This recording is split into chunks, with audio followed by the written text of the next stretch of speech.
Bonjour, je vous présente aujourd'hui une jolie terrine verte, bien parfumée, vraiment bien parfumée, j'aime beaucoup le résultat, et qui se prépare facilement sans cuisson au four. Pour cette recette, pas d'œuf, pas de crème.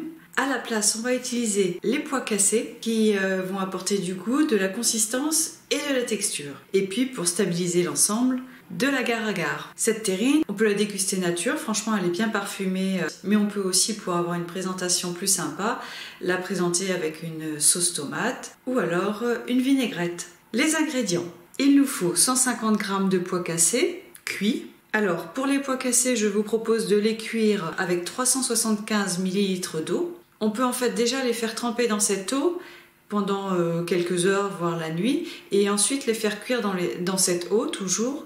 C'est contrairement aux autres légumineuses, dans les pois cassés il n'y a pas d'enveloppe, donc en fait l'eau est également digeste.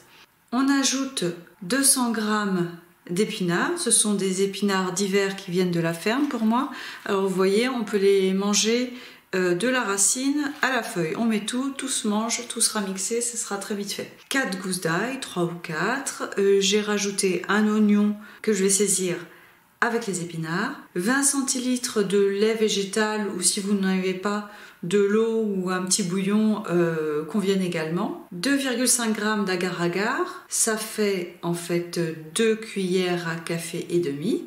On ajoute une cuillère à soupe de fécule, c'est pas mal pour la consistance. De la menthe et du basilic, en ce moment pour moi c'est déshydraté. 2 cuillères à soupe d'huile d'olive, 2 cuillères à café de cumin, 2 cuillères à café de coriandre, 1 cuillère à café de sel et du poivre. Pour le matériel, j'aime bien réduire au strict nécessaire histoire de ne pas se retrouver avec des tonnes de vaisselle à faire ensuite.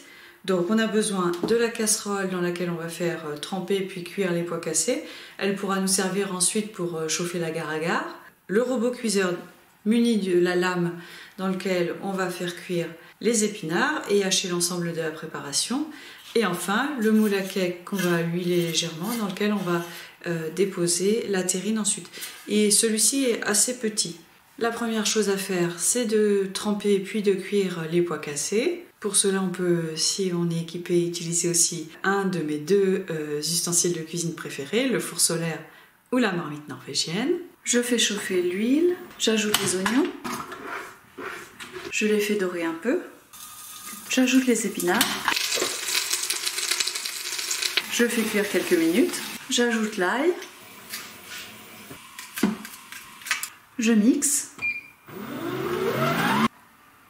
j'ajoute les pois cassés, j'ajoute les épices et les herbes, ça donne ça. Je m'occupe maintenant de l'agar-agar, donc on le mélange dans, d'après la recette, 20 centilitres de lait végétal, bon j'en ai pas, donc je mets de l'eau. Et pour le côté crémeux, je vais rajouter 1 cuillère à café de miso. Le miso, je le conserve au congélateur, comme ça je peux le garder très longtemps. Alors là, ne faites pas comme moi, j'ai tout fait dans le désordre et c'était n'importe quoi, je me suis retrouvée avec des grumeaux. Le liquide, on le porte à ébullition.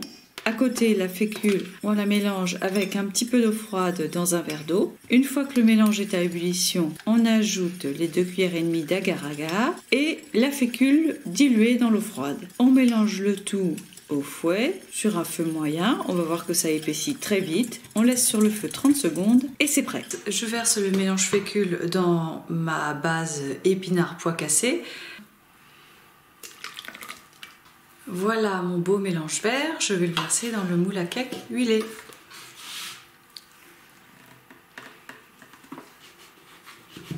Je tasse bien.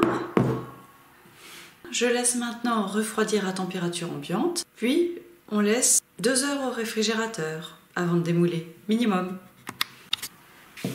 Voici ma terrine refroidie.